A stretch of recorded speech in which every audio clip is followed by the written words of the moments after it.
বন্ধুরা দেখতে পাচ্ছেন এই যে আমার সামনে যারা দাঁড়িয়ে আছে দেখুন এরা গুরুকুলে পড়াশোনা করে।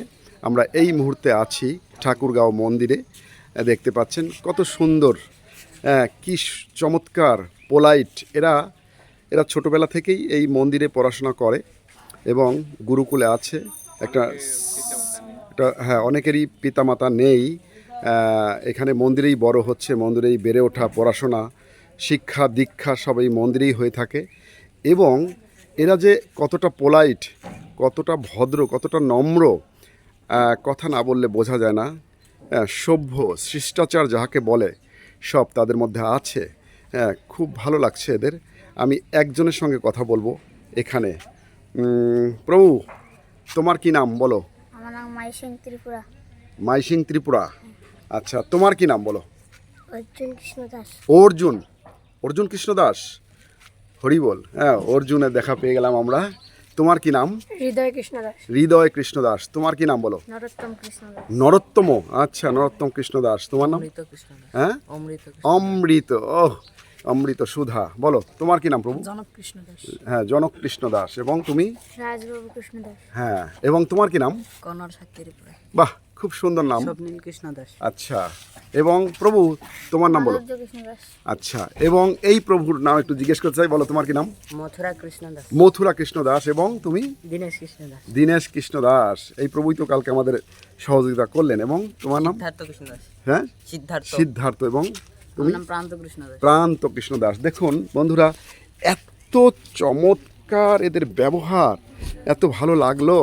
হ্যাঁ, এদের মধ্যে একটু লম্বা কে আছে সবচাইতে, দেখি তো। হ্যাঁ, তুমি মনে হয় লম্বা। তোমার কি নাম প্রভু? এই যে, হ্যাঁ হ্যাঁ হ্যাঁ হ্যাঁ, জনক। হ্যাঁ, দেখুন খুব সুন্দর। এবং আমি আরও একটি জিনিস আপনাদের দেখাতে চাই। দেখুন এইখানে এই যে মাছ আছে, বিদেশি প্রজাতির যে মাছ, হ্যাঁ, ডাক দিলেই চলে আসবে। হ্যাঁ, দেখুন এই যে হরি বল এবং হরে কৃষ্ণ বললেই এই মাছ চলে আসবে, এক্ষুনি আসবে। দেখবেন ওই দেখুন, ওই যে হ্যাঁ বন্ধুরা, অবাক করা কাহিনী। দেখুন দেখুন, এই যে চলে আসছে। এই যে এতক্ষণ কিন্তু ছিল না। এই দেখুন হরে কৃষ্ণ বলার সঙ্গে সঙ্গেই হ্যাঁ এই মাছগুলি চলে এসেছে। কতটা ট্রেনিং প্রাপ্ত, হ্যাঁ, কতটা প্রশিক্ষণ প্রাপ্ত মাছ আপনারা দেখতে পাচ্ছেন। আসলে এটা কৃষ্ণের কৃপা ছাড়া কিন্তু কখনোই সম্ভব নয়। এবং এক একটা মাছের যে দাম, হ্যাঁ, ইঞ্চি হিসেবে এই মাছের দাম হয়ে থাকে। একটা মাছের দাম 5,000 টাকাও আছে, 7,000 টাকাও আছে কোনোরা। হ্যাঁ, এটি এভাবেই মূলত এই মাছগুলি বড় হয়ে থাকে। এবং যেহেতু মন্দিরের এই মাছ সেবন সম্পূর্ণ নিষেধ, তাই এই মাছগুলি বড় হয়ে যায়। বড় হওয়ার পর যখন এদের মৃত্যু ঘটে তখন এদের সমাধি হয়ে যায়। এটি কিন্তু কোনো খাবার হিসেবে ব্যবহৃত হবে না এই মাছ, দেখতে পাচ্ছেন। হ্যাঁ, এবং বিক্রিও হবে না। দেখুন, আমি এর পরবর্তীতে এই মন্দিরটি ঘুরিয়ে ঘুরিয়ে দেখাবো। আমার জীবন ধন্য হয়ে গেছে এই মন্দিরে প্রবেশ করে। মন্দিরের যে আপনার পারিপার্শ্বিক যে অবস্থা, এটি দেখার মতো। আমি একটি অংশ মাত্র দেখালাম আপনাদের। কি সুন্দর দেখুন। ঠাকুরগাঁওয়ে আছি বন্ধুরা। জায়গাটি হচ্ছে ঠাকুরগাঁর গড়েয়া একটা ইউনিয়ন এবং খুব বড়, হ্যাঁ, খুব বড় ইউনিয়ন।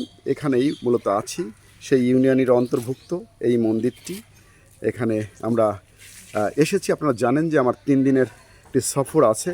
3টা জেলা পরিদর্শন করব, পঞ্চগড়, ঠাকুরগাঁও এবং দিনাজপুর। আমাদের আগামীকাল প্রোগ্রাম আছে দিনাজপুরে। তারই অংশ হিসেবে আজ আমরা এই মুহূর্তে অবস্থান করছি ঠাকুরগাঁও। আপনারা সকলে আমাদের জন্য দোয়া করবেন, আশীর্বাদ করবেন, আমরা যেন সুন্দরভাবে সার্থকভাবে ঢাকাতে ঢুকতে পারি। Thank you so much for watching this video. Okay, bye by.